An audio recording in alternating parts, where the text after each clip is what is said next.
Good evening. I'd like to welcome everyone to the Planning Advisory Committee for the Town of Quispamsis for Tuesday, June 22nd. Can we move on to item number 2, approve it of the agenda, please? 24th? Oh, well.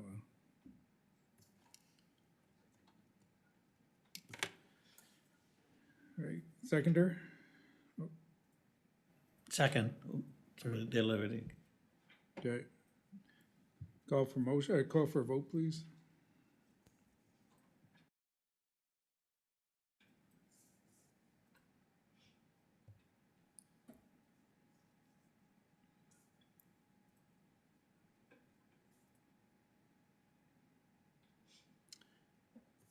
Agenda approved as presented. Item 3, any disclosures of interest? None being, we'll move on to item 4, approval of previous minutes. Can I have a motion to approve, please? So moved. Seconder, I'll second that. please vote.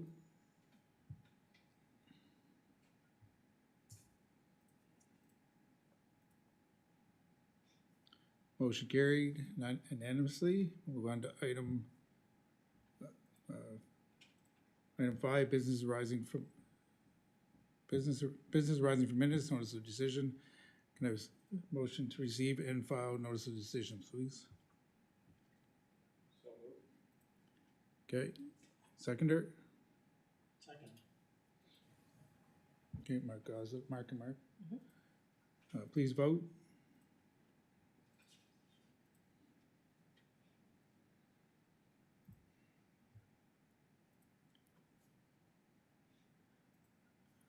Okay, notice of decisions passed. Moving on 6, no unfinished business. We'll move on to item 7, new business.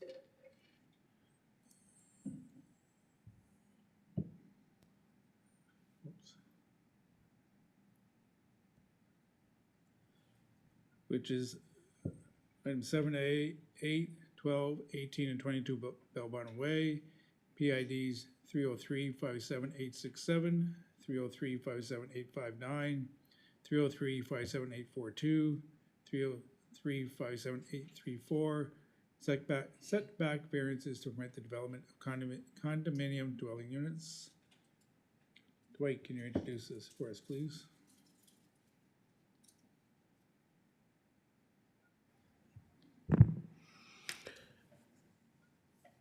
Thank you, Mr. Chair. The application is for the Planning Advisory Committee is for the purposes of granting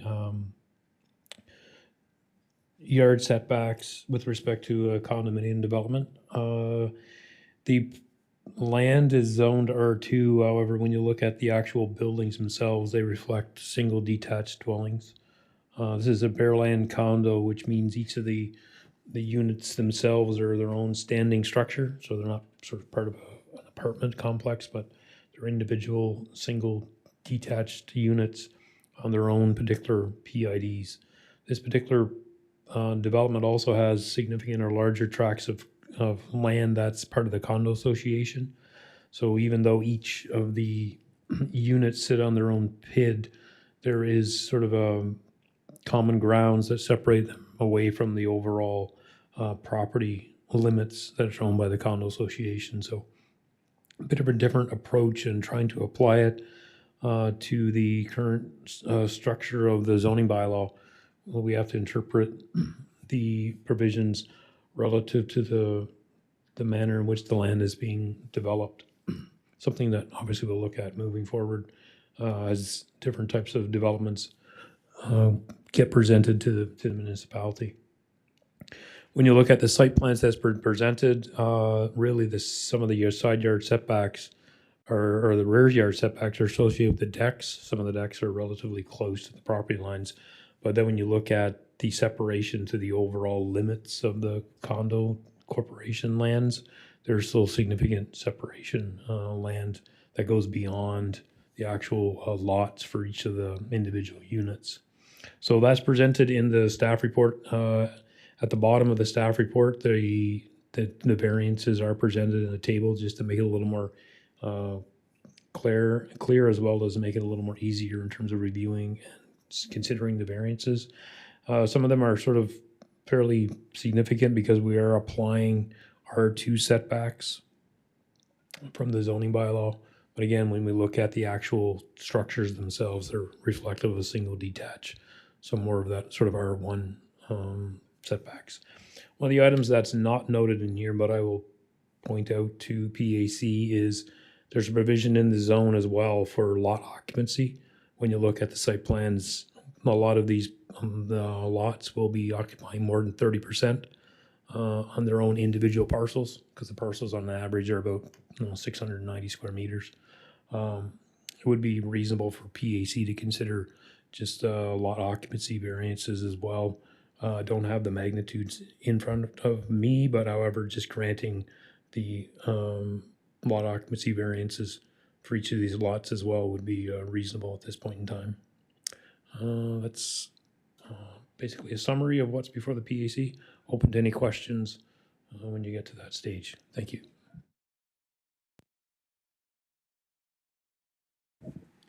Any questions from any members of PAC?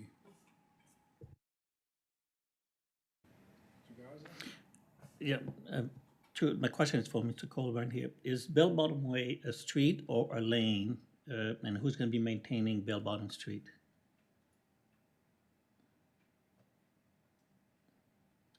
I called it Bell Bottom Street, but it's not, it's Bell Bottom Way, sorry. Through you, Mr. Chair. The Bell Bottom Way is a private lane, private access that would be owned and maintained by the condo corporation. I believe Cargo, I think that's the street that leads into that particular area, is the public street. So public access into this area is via Cargo Road, and these are private lanes or private access that's owned by the condo corporation. Second question, Mr. Chairman, here. How about the fire department and how are they gonna turn around if they need to be there? So as this develops, there's on the far end, there will be actual sort of a room for a turning area as well, because that's part of the actual access itself. Because it doesn't show on the Yeah, plan, am I that's correct. Yeah. Yeah. Okay, thank you.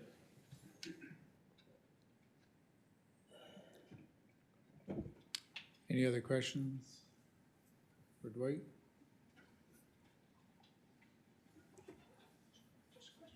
It's lot 8 that is very close to the rear property line. How would that work with the building that's being built in behind it? The next,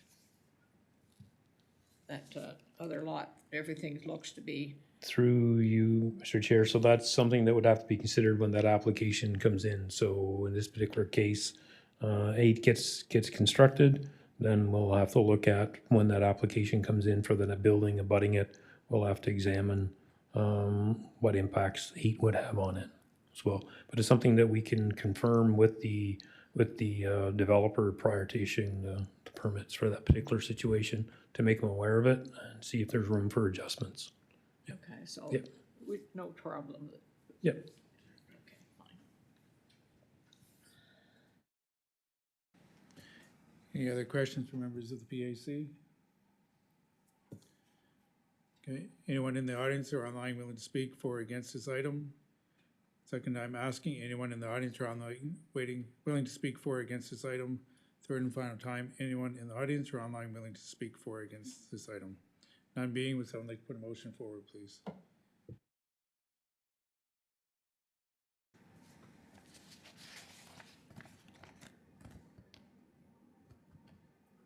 I'll put a motion forward that the Planning Advisory Committee approve the following variance requests.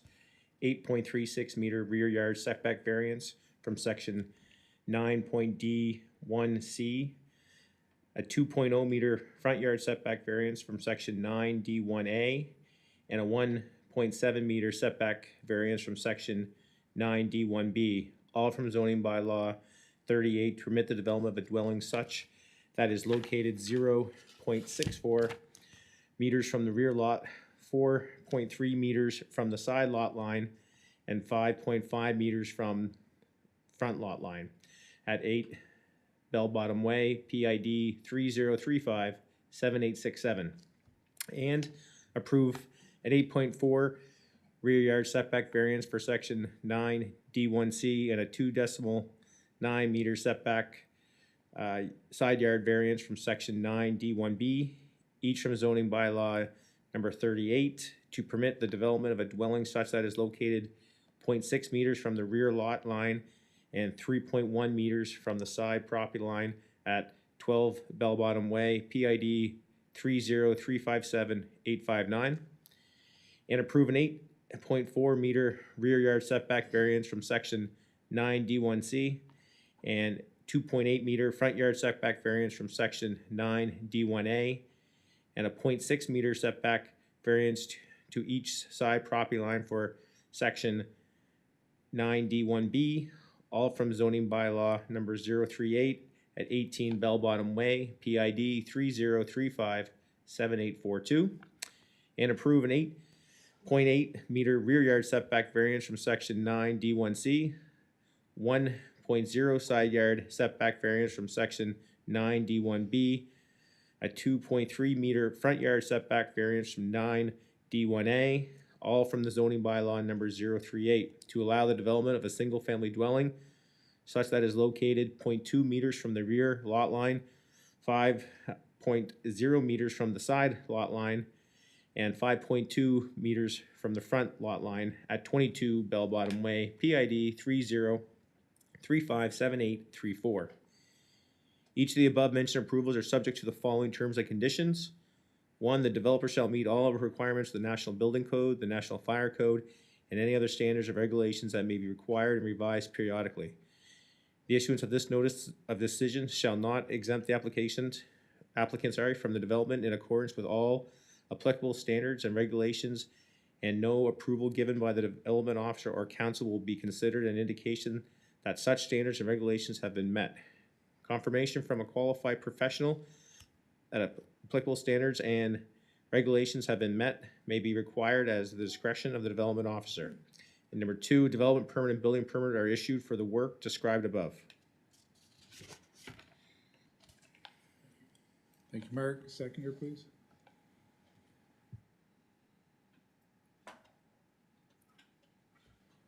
I'll second that.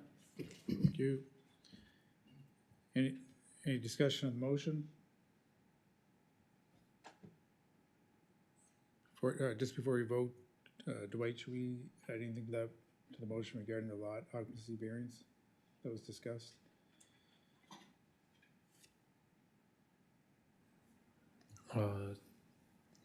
Through you, Mr. Chair, to PAC, yes, that is an item that should be considered and added to the motion if PAC wishes to grant a variance. Thank you. I'm fine with adding that. Okay. And that variance would just be at the discretion of the development officer? Through you, Mr. Chair, so that would be a variance that recognizes that the proposed structures occupy more than 30% of the lots, and a variance is granted for all the subject properties. Okay. Mr. Hatfield, you're okay with that? Certainly am. Mr. Guest? Yes.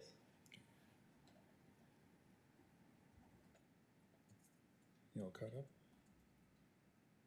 Okay. Please vote.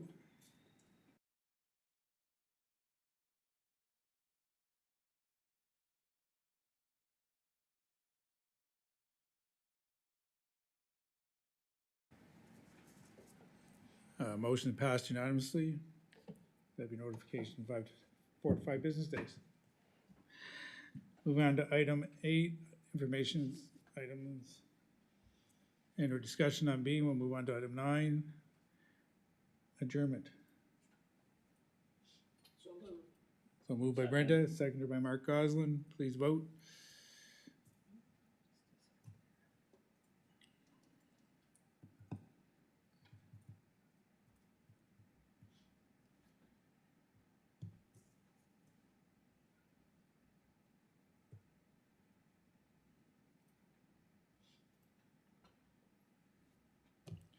Motion carried, meeting adjourned.